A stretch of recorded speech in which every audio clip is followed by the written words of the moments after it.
जय हिंद प्यारे साथियों, हम लोग इस वीडियो में क्लास 10 का प्रश्नावली एक दशमलव दो के प्रश्न संख्या हम 3 से हल करने वाले हैं। ठीक है, पिछले वीडियो में क्या कहते हैं क्वेश्चन नंबर हम 2 तक हल कर चुके हैं। ठीक है, देखिए क्वेश्चन नंबर तीसरा में क्या कहता है। कहता है अभाज्य गुणनखंड विधि द्वारा निम्नलिखित पूर्णांकों को मौसा यानी एचसीएफ और लॉसा ज्ञात कीजिए। ठीक है, अभाज्य गुणनखंड, ठीक है, अभाज्य संख्या कहते हैं किसको, जिसका केवल 2 फैक्टर होता है, वो एक जिसका कम से कम 3 फैक्टर होता है। ठीक है, देखो हम इसको पहले क्या करते हैं, हम अभाज्य संख्या के रूप में तोड़ेंगे। ठीक है, क्या है सकते हैं, जैसे क्वेश्चन नंबर 1 को हम हल करते हैं। ठीक है, हम 12 को ब्रेक करेंगे। क्या करेंगे, इसको देखिए लघुत्तम यहाँ से लेते हैं, इसको 2 से लगाएंगे 6 मरतब कटेगा, फिर 2 से लगाएंगे तो 3 मरतब कटेगा। ठीक है, तो इसे हम क्या कर सकते हैं, 2 मल्टीप्लाई करें 3, 2 2 4 4 3 12। इस प्रकार से हम 15 को भी तोड़ते हैं तो क्या होगा, 3 बचे 15। ठीक है, और क्या 21 को तोड़ते हैं, 21 को क्या लिख सकते हैं, 3 गुने 7 7 21। ठीक है, एक बस ऐसे लिखते हम आपको दिखाएं। देखो क्या इसे हम लिख सकते हैं 2 को पावर 2 गुना क्या है 3। ठीक है, इसका पावर नहीं पूछ सकते, 1 है, इसका पावर 1 है, इसका पावर 1 है, इसका पावर 1 है, क्योंकि गुणज क्या है, एक ही मरतबा हो चुका है। इसका पावर देंगे या ना भी देंगे तो चलेगा, क्योंकि पावर 1 रहने में कोई चीज नहीं होता है। ठीक है, तो हम क्या करते हैं, पहले महत्तम ज्ञात करते हैं, मौसम ज्ञात करते हैं। अतः कहेंगे अतः 12 15 और 21 का मौसम यानी महत्तम सामर्थ्य क्या होंगे। देखो सर, जिसका ये जो सभी में कॉमन मिलेगा है, जो सभी में कॉमन मिलेगा, और जिसका घात सबसे छोटा रहेगा। देखिए 2 इसमें मिलता है, 2 इसमें है, इसमें नहीं है। ठीक है, देखते हैं 3 इसमें भी है, 3 इसमें भी, 3 इसमें भी है। घात मेरा क्या है, इसका घात क्या है, 1 है, इसका घात 1 है, इसका घात 1 है, सबसे न्यूनतम घात क्या है, 1 है, तो हम कह सकते हैं महत्तम क्या होगा 3। ठीक है, एवं लिखिए 12 15 और 21 का एलसीएम करेगा तो क्या करेगा, तो एलसीएम कहने का मतलब जिसका घात सबसे बड़ी हो। ठीक है, कहने का मतलब इसका देखिए 2 का घात क्या है, 2 है ना, हम कैसे 2 की घात 2 है, और फिर क्या है, देखिए 3 इसमें भी, 3 इसमें भी, 3 इसमें भी, लेकिन घात क्या है 1 है। ठीक है, तो लिखिए एक घात लिखेंगे या ना लिखेंगे। ठीक है, आप क्या बचा 7 बचा, और किसी में कुछ संख्या नहीं है, हम लिखिए 7। अब सबको आपस में गुना कीजिए, 2 पावर 2 है, इसका मतलब क्या है, ये संख्या क्या है 4 है, 4 गुना 3 तो 4 3 12, अब 12 गुना 7 64। ठीक है, तो कह सकते हैं यानी जो है क्वेश्चन 1 का 12 15 और 21 का मतलब महत्तम पूछेगा तो 3 और लघुत्तम पूछेगा तो क्या है 84। ये क्या है मेरा गुणनखंड विधि से फाइंड कर सकते हैं। ठीक है, देखिए क्वेश्चन नंबर सेकंड को करते हैं। ठीक है साथियों, क्वेश्चन नंबर सेकंड में क्या है, देखिए 17 क्या है, एक अभाज्य संख्या खुद है। ठीक है, तो हम 17 को क्या लिख सकते हैं, 17 गुना 1 भी कर सकते हैं। ठीक है, क्योंकि आप जानते हैं 1 से किसी भी संख्या को गुना करने पर वो कोई चेंजिंग नहीं होता है। ठीक है, तो हम लिख सकते हैं 17 को क्या लिख सकते हैं, 17 गुना 1। ठीक है, उसी प्रकार 23। ठीक है, तो 23 को हम क्या लिख सकते हैं, 23 मल्टीप्लाई क्या 1। ठीक है, 29 लिखते हैं, तो 29 क्या है, 29 को हम लिख सकते हैं 29 मल्टीप्लाई 1।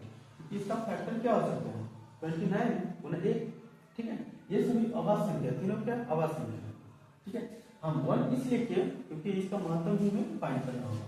ठीक है, देखिए अतः लिखेंगे अतः 17 23 और 29 है ना, 29 का मौसम यानी महत्तम सामर्थ्य क्या हो सकता है। तो देखिए सभी में क्या है, तीनों में क्या है, गुणज 1, हम कह सकते हैं महत्तम क्या है 1। एवं एलसीएम क्या होगा, तीनों का एलसीएम क्या होगा, तो तीनों का आपस में गुणा करेंगे, 17 गुना 28 और गुना कितना 19। तो साथ ही इस तरह से हम फाइंड कर सकते हैं एलसीएम और एचसीएफ अभाज्य गुणनखंड के द्वारा। ठीक है, क्वेश्चन नंबर थर्ड कॉल करते हैं। देखिए क्या है ना, क्वेश्चन नंबर थर्ड 8 को लिखते हैं 2 गुना 2 गुना क्या 2 2 3 4 4 2 8। ठीक है, उसी प्रकार से 9 को हम ब्रेक करते हैं तो 3 गुना 3 3 के 9। ठीक है, 25 को ब्रेक करते हैं 25 का क्या लिखते हैं 5 गुना 5। ठीक है, देखो इसको क्या इसमें कोई ऐसा चीज है जो कॉमन मिल रहा है नहीं, तो क्या करते हैं एक से मल्टीप्लाई करके शक्ति में। ठीक है, कर सकते हैं कोई चीज ये हो। क्या इसे हम लिख सकते हैं 2 की पावर 3। ठीक है, इसको ऐसे क्या लिख सकते हैं 3 के पावर 2 है ना, मल्टीप्लाई 1 कीजिए मल्टीप्लाई 1 कीजिए। ठीक है, देखिए इसको क्या लिख सकते हैं साथियों, तो 5 की पावर 2 और गुना क्या है 1। ठीक है, हम क्या करते हैं इसका एलसीएम ज्ञात कर लेते हैं है ना, एलसीएम एलसीएम बराबर क्या एलसीएम किसका हम निकालेंगे, एलसीएम निकालेंगे 8 9 एवं 25 का। ठीक है, क्या करेंगे जो जिसका सबसे ज्यादा होता है क्या है घात, तो घात देखिए सभी क्या है नंबर्स क्या है अलग अलग है, तो हम सभी को गुना करना पड़ेगा। 2 पावर 3 मतलब क्या है 8। ठीक है, 3 के पावर 2 इसका मतलब 9, 5 के पावर 2 इसका मतलब 25। यानी इस सभी को क्या है आपस में गुना कर दीजिए। 8 गुना 9 गुना क्या है 25 है ना, एलसीएम आ गया ना। आप क्या एचसीएफ हम फाइंड करते हैं एचसीएफ एचसीएफ कैसे किसका करेंगे 8 9 और 25 का। ठीक है सर, देखिए जो सब में मिलता हो कॉमन हो। ठीक है, तो कॉमन क्या है एक ही मिल रहा है ना, तो हम एक क्या है महत्वपूर्ण कर सकते हैं। ठीक है, नेक्स्ट सकते हैं क्वेश्चन नंबर 4 कॉल करते हैं। क्वेश्चन नंबर 4 में क्या है, कहता है एचसीएफ 306 और 697 बराबर 9 दे रखा है, यानी हमें इसका एचसीएफ हमें दे रखा है, कहता है इसका एलसीएम ज्ञात कीजिए। ठीक है, तो पता है कि दो संख्याओं का गुणनफल क्या होता है एलसीएम गुना एचसीएफ होता है। ठीक है, देखो लिखिए हम फार्मूला लिखते हैं दोनों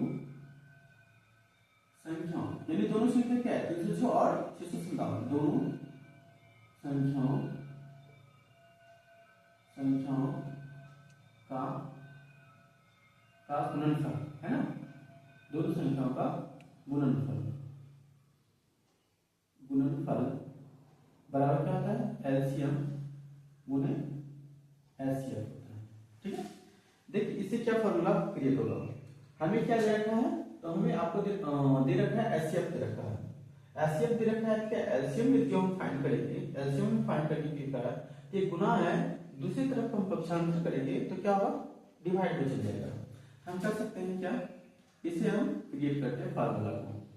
ठीक है साथियों, देखो एलसीएम फाइंड करना है, एलसीएम में फाइंड करना है क्या होगा दोनों संख्याओं का गुणनफल, दोनों